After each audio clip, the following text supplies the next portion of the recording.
ഇന്ന് നമ്മൾ 2 3D ചിത്രങ്ങൾ വരയ്ക്കാനുള്ളൊരു ശ്രമമാണ് നടത്താൻ പോണത്. അപ്പോൾ ആദ്യമായിട്ട് വരയ്ക്കാൻ പോണതാണ്. അപ്പോൾ അതിന് വേണ്ടിയിട്ട് ഒരു വെള്ള പേപ്പർ എടുത്തിട്ടുണ്ട്. A4ൻ്റെ ഒരു വെള്ള പേപ്പർ എടുത്തിട്ട് കണ്ടോ ഈ പേപ്പർ ദേ ഇതിങ്ങനെ മടക്കി എടുക്കണം. അങ്ങനെ നമ്മൾ പടലമായിട്ട് അങ്ങനെ വേഗം മടക്കി പിന്നെ നിവർത്തി ദേ വരയ്ക്കാൻ പോവുകയാണ്. എന്നിട്ട് ദേ പേപ്പറിൽ വേണ്ട ഒരു പൈപ്പ് വരയ്ക്കേണ്ട ഒരു നീണ്ടൊരു ചെറിയൊരു പൈപ്പ് വരയ്ക്കുന്നു നമ്മൾ. വേണ്ട പെൻസിൽ കൊണ്ടുള്ള വരയാണ്. അതിഭയങ്കരമായ ഭംഗിയൊന്നും നമ്മൾ നോക്കണില്ല. ഒരു ചെറിയൊരു വരയാണ് നമ്മൾ വരയ്ക്കുന്നത്. കണ്ട ഒരു ചെറിയ പൈപ്പ് വരച്ചിട്ട് ഇത് കണ്ട ഇങ്ങനെ താഴേക്ക് പൈപ്പിൽ നിന്ന് വെള്ളം വീഴുന്നതായിട്ട് ഇങ്ങനെ വരയ്ക്കുകയാണ് നമ്മൾ. എന്നിട്ട് ഇങ്ങനെ വരച്ചിട്ട് വെള്ളം എവിടെ വീഴുന്നു പൈപ്പിൽ നിന്നും ഒരു ബക്കറ്റിലേക്ക് വീഴുന്നു. കണ്ടാ നമ്മുടെ ബക്കറ്റ് ഇതേ ബക്കറ്റ് അങ്ങനെ വരച്ചുകൊണ്ടിരിക്കുകയാണ് കേട്ടോ. നമ്മുടെ ബക്കറ്റിന് ഒരു ഗ്ലാസിൻ്റെ ഷേപ്പൊക്കെ തോന്നുമല്ലോ ഇപ്പോൾ വരയ്ക്കുമ്പോൾ. എന്നിട്ട് നമ്മൾ ഈ ബക്കറ്റ് ഒന്ന് ഷെയ്ഡ് ചെയ്ത് കൊടുക്കേണ്ട ചെറുതായിട്ട് അകത്തും പുറത്തൊക്കെ ആയിട്ട് ഒന്ന് കറുപ്പിച്ച് കൊടുക്കുകയാണ് അവിടെ ഇവിടെ ഒക്കെ ആയിട്ട്. ഷെയ്ഡ് ചെയ്യുമ്പോഴാണ് ആ ഭംഗിയൊന്ന് ഇത്തിരി കൂടിയും നമുക്ക് കിട്ടുള്ളൂ. അല്ലാണ്ട് ചുമ്മാ ഇങ്ങനെ പെൻസിലുകൊണ്ട് വരച്ച് കഴിഞ്ഞാൽ ഭംഗി കിട്ടണമെന്നില്ല.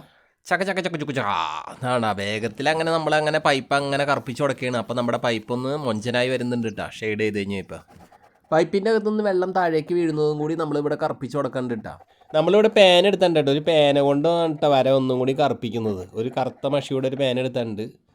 പെൻസിലെടുത്ത് വരയ്ക്കുന്നതിനേക്കാളും കൂടുതൽ കുറച്ച് കറുപ്പൊക്കെ കിട്ടുമ്പോൾ നമ്മുടെ വര ഒന്ന് സൂപ്പർ ആവുമല്ലോ എന്ന് ഓർത്തിട്ടാണ് നമ്മൾ ആ പേന എടുത്തിട്ടുള്ളത് കേട്ടോ. ബക്കറ്റിന് അങ്ങനെ നമ്മളൊരു ചെറിയൊരു പിടിയും കൂടി വരച്ചു കൊടുത്തിട്ടുണ്ട്. പേന കൊണ്ടാണ് അത് വരച്ചിട്ടുള്ളത്. എന്നിട്ട് വേണ്ട അവിടെ ഇവിടെ ഒക്കെ ആയിട്ട് ഒന്നുകൂടി ചെറുതായിട്ട് ഷെയ്ഡ് ചെയ്ത് കഴിഞ്ഞു. നമ്മൾ പെൻസിൽ കൊണ്ട് ഷെയ്ഡൊക്കെ കൊടുത്തെങ്കിലും അതിൻ്റെ കൂടെ തന്നെ നമ്മൾ പേന എടുത്തിട്ടുള്ള വരയും കൂടിയാണ് ചെയ്യുന്നത് കണ്ട. എന്നിട്ട് നമ്മൾ വീണ്ടും പെൻസിൽ എടുത്തിട്ട് പൈപ്പിന് ഒരു നിഴൽ കൊടുക്കണ്ടേ പൈപ്പിൻ്റെ ഷെയ്ഡ് അത് ഇങ്ങനെ കൊടുക്കാനായിട്ട് വേണ്ട ചെറുതായിട്ട് ഇങ്ങനെ താഴേക്ക് ഒന്ന് ചുമ്മാ ഉള്ള ഒരു ചെറിയൊരു വര. അതിനുശേഷം ബക്കറ്റിൻ്റെ അടിയിലായിട്ട് ബക്കറ്റിൻ്റെ ആ നിഴലും കൂടി നമ്മൾ ഇങ്ങനെ കറുപ്പിച്ച് വരച്ചിട്ടുണ്ട്. എന്നിട്ട് നമ്മൾ വരച്ച ഈ പേപ്പർ മടക്കിയെടുത്ത പേപ്പറാണല്ലോ നമ്മൾ വരച്ചിട്ടുള്ളത്. അപ്പോൾ ഈ പേപ്പർ ഇങ്ങനെ വെക്കണം. നമുക്ക് ഇങ്ങനെ വെക്കണമെങ്കിൽ ഒരു സൈഡിൽ എന്തെങ്കിലും ഒരു കനമുള്ള വസ്തു വെച്ചാലാണ് പേപ്പർ ഇങ്ങനെ ഇരിക്കുകയുള്ളൂ. അപ്പോൾ അതുകൊണ്ട് നമ്മൾ ഇതേണ്ട ഈ പേപ്പറിൻ്റെ ബാക്കിലായിട്ട് ഒരു ഇഷ്ടിക എടുപ്പുണ്ടായി. അപ്പോൾ ആ ഇഷ്ടികമേ ഇങ്ങനെ കൊള്ളിച്ച് വെച്ച് ഇങ്ങനെ മറിയാതെ ഇങ്ങനെ വെച്ചിട്ടുണ്ട് നമ്മൾ. എന്നിട്ട് നമ്മളിത് ഇങ്ങനെ ഈ പൊസിഷനിൽ ഇങ്ങനെ നോക്കുമ്പോൾ കണ്ട ഇങ്ങനെ നോക്കുമ്പോഴാണ് നമുക്ക് ആ വരയുടെ ഭംഗി കിട്ടുക. നമ്മൾ നേരത്തെ വരച്ച് കഴിഞ്ഞപ്പോൾ വെള്ളം വരച്ചതൊക്കെ ഒത്തും വളച്ചാണ് നമ്മൾ വരച്ചത്. പക്ഷേ ഇങ്ങനെ നോക്കുമ്പോൾ കണ്ട എന്താ ക്ലിയർ ആയിട്ട് അടിപൊളിയായിട്ട് നേരെ തന്നെ ആയിട്ട് കിട്ടണല്ലേ.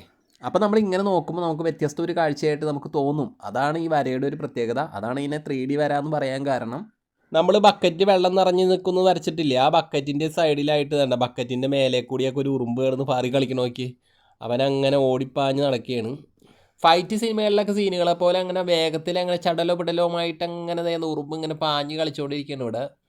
അപ്പോൾ ഇങ്ങനെ പൈപ്പിൽ നിന്ന് വെള്ളം ബക്കറ്റിലേക്ക് വീഴുന്നതായിട്ടുള്ളൊരു തോന്നൽ നമുക്കൊരു കൃത്യതയോടുകൂടി നമുക്കൊരു സുന്ദരമായിട്ടുള്ള കാഴ്ചയായിട്ട് അനുഭവമാകുന്നതാണ് ഈ വരയുടെ ഭംഗി. അതാണ് നമ്മൾ വരച്ചത്. നമ്മൾ ആദ്യമായിട്ട് വരച്ചതാണ് ഇങ്ങനെ. നമ്മൾ ഇതിനു മുമ്പൊന്നും ഇങ്ങനെ വരച്ചിട്ടില്ല. ഇതൊരു കൊച്ചു വരയാണ്. വലിയൊരു ചിത്രകാരനൊന്നും ആവണമെന്നൊന്നും ഇല്ല ഇങ്ങനൊന്നും വരയ്ക്കാനായിട്ട്. സില്ലി ആയിട്ടുള്ള വരയാണ്, ആർക്കും വരയ്ക്കാൻ പറ്റും. അതാണ് ഈ ചിത്രത്തിൻ്റെ മറ്റൊരു പ്രത്യേകത. അപ്പോൾ എല്ലാവരും ഒന്ന് വരച്ച് നോക്കണം. ഇനി നമുക്ക് നമ്മുടെ അടുത്ത ചിത്രത്തിലേക്ക് കടന്നു ചെല്ലാം. അതിന് വേണ്ടിയിട്ട് നമ്മളൊരു വെള്ള പേപ്പർ എടുത്തിട്ടുണ്ട്. അപ്പോൾ ഈ വെള്ള പേപ്പറിലാണ് നമ്മുടെ ഇന്നത്തെ വര തുടങ്ങാൻ പോണത്. ഇത് നമ്മൾ പെൻസിൽ വെച്ചല്ല പേന കൊണ്ടാണ് വരയ്ക്കാൻ പോണത്. കണ്ട പേന എടുത്തിട്ട് നമ്മൾ അളവൊന്നും നോക്കാതെ തന്നെ ചുമ്മാ അങ്ങോട്ട് വരയ്ക്കുകയാണ്. ഒരു മട്ട ത്രികോണത്തിൻ്റെ ആകൃതിയിലുള്ളൊരു വരയാണ് നമ്മൾ ആദ്യം വരയ്ക്കുന്നത്. കാഴ്ചയിൽ അങ്ങനെ ത്രികോണത്തിൻ്റെ ആകൃതിയിൽ രണ്ട് വശങ്ങളായിട്ട് കാണാവുന്ന ഒരു ചിത്രമാണ് നമ്മളോട് വരയ്ക്കുന്നത്. പേന കൊണ്ട് ഇതേ സില്ലി ആയിട്ട് ഇങ്ങനെ കൈകൊണ്ട് ഇങ്ങനെ വരച്ചിട്ടാണ് റെഡി ആക്കിയിട്ടുള്ളത്. അല്ലാതെ സ്കെയിലൊന്നും വെച്ച് നമ്മൾ വരച്ച് അതിൻ്റെ അളവ് കൃത്യമൊന്നും ആക്കിയിട്ടൊന്നുമില്ല. കൃത്യമായ രീതിയിൽ അളന്ന് കുറിച്ചുള്ള വരയൊന്നും അല്ല കേട്ടോ. സില്ലി ആയിട്ടാണ് വരയ്ക്കുകയാണ് നമ്മൾ. എന്നിട്ട് ഈ ത്രികോണത്തിൻ്റെ ആദ്യത്തെ ആ വശമില്ല, ആദ്യത്തെ ആ സൈഡ് നമ്മൾ കണ്ടോ നല്ലതുപോലെ കറുപ്പിച്ച് കൊടുക്കുകയാണ്. പേന കൊണ്ട് ഇങ്ങനെ ഷെയ്ഡാക്കി കൊടുക്കുകയാണ്. നല്ലതുപോലെ കറുപ്പിച്ച് അങ്ങോട്ട് കൊടുക്കുകയാണ്. അതുപോലെ തന്നെ നമ്മൾ പേന കൊണ്ട് തന്നെ ഈ ഭാഗം ഒന്ന് ചെറുതായിക്കൊന്ന് ഷെയ്ഡാക്കി കൊടുക്കാണ്ട്. അത്ര കറുപ്പിക്കണില്ല, എന്നാലും ചെറുതായിട്ടുള്ളൊരു ഷെയ്ഡ് കൊടുക്കാണ്ട് കേട്ടോ. ടിൻഡിടി നല്ല രസമുണ്ട് ഇങ്ങനെ ഷെയ്ഡ് ചെയ്യാനായിട്ട്, കറുപ്പിച്ച് കൊടുക്കാനായിട്ടേ നല്ല രസമാണ്. അടിപൊളിയായിട്ട് ഇങ്ങനെ ചക്കാന്നിങ്ങനെ ഷെയ്ഡാക്കി കൊടുക്കാം. അപ്പോൾ നമ്മുടെ ത്രികോണത്തിൻ്റെ ചിത്രം പൂർത്തിയായിട്ടുണ്ട്. വേണ്ട ഇങ്ങനെ വരച്ച് കഴിഞ്ഞാൽ ഇപ്പം ഇങ്ങനെ കൂമ്പനായിട്ട് ഇങ്ങനെ നിൽക്കുന്ന ഒരു ചിത്രം നമ്മൾ വരച്ച് റെഡിയാക്കിയൊക്കെയാണ്. ഇനി നമ്മളൊരു കത്രി എടുത്തിട്ടുണ്ട് എന്തിനാണെന്ന് വെച്ചാൽ ഇതിൻ്റെ കുറച്ച് ഭാഗം പേപ്പറിൻ്റെ കുറച്ച് ഭാഗം നമ്മൾ മുറിച്ച് മാറ്റിയാണ്. നമ്മൾ അതും ഒന്നും സ്കെയിലൊന്നും വെച്ച് വരയ്ക്കുന്നൊന്നുമില്ല. അതുകൊണ്ട് ഒരു ചെറിയൊരു അളവ് നമ്മളൊരു നോട്ടത്തിലൊരു അളവ് എടുത്തിട്ട് കണ്ട അതായത് ഇങ്ങനെ അങ്ങോട്ട് നമുക്ക് കട്ട് ചെയ്ത് മാറ്റാം. അപ്പോൾ നമ്മൾ വേഗത്തിൽ തന്നെ രണ്ട് സൈഡും പേപ്പറിൻ്റെ രണ്ട് വശവും നമ്മൾ അങ്ങനെ കട്ട് ചെയ്ത് മുറിച്ച് മാറ്റിയിരിക്കുന്നു.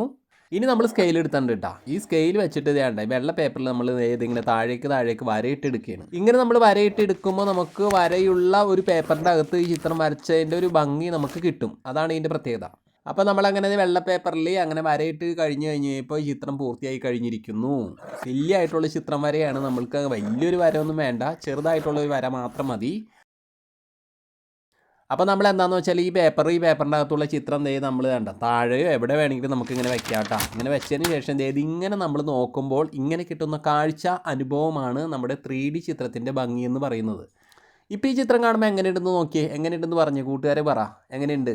കാരണം നമ്മൾ ആദ്യം വരച്ച സമയത്ത് ത്രികോണത്തിൻ്റെ ചിത്രം വളരെ വലിപ്പം കൂട്ടിയാണ് നമ്മൾ വരച്ചത്. പക്ഷേ വേണ്ട ഇങ്ങനെ വെച്ചിട്ട് ഇങ്ങനെ നോക്കുമ്പോൾ നമുക്ക് വേറൊരു ഭംഗി കിട്ടുന്നില്ലേ. ത്രികോണത്തിൻ്റെ ചിത്രം നമുക്ക് വേറൊരു ഭംഗിയിൽ കിട്ടുന്നുണ്ട്. ഇതാണ് 3D ആർട്ട് എന്ന് പറയുന്നത്. 3D വരയാണിത്. വളരെ വളരെ എളുപ്പത്തിൽ നമുക്ക് വരയ്ക്കാൻ പറ്റും. പെൻസിൽ വെച്ച് വരയ്ക്കാൻ പറ്റും, പേന വെച്ച് വരയ്ക്കാൻ പറ്റും, അത് സ്കെച്ച് വെച്ച് വേണമെങ്കിലും വരയ്ക്കാം. അപ്പോൾ നമ്മൾ വരച്ച് നോക്കിക്കഴിഞ്ഞാൽ നമുക്ക് അതിൻ്റെ ഒരു വ്യത്യസ്തത നമുക്ക് അനുഭവിക്കാൻ പറ്റും.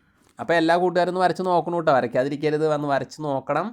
അപ്പോൾ നമുക്ക് ഇതിലും ഒരു പുതുപുത്തൻ വീഡിയോയിലൂടെ നമുക്ക് വീണ്ടും കണ്ടുമുട്ടാം. അപ്പോൾ എല്ലാ കൂട്ടുകാരോടും സ്നേഹം. Okay, Tata, bye bye.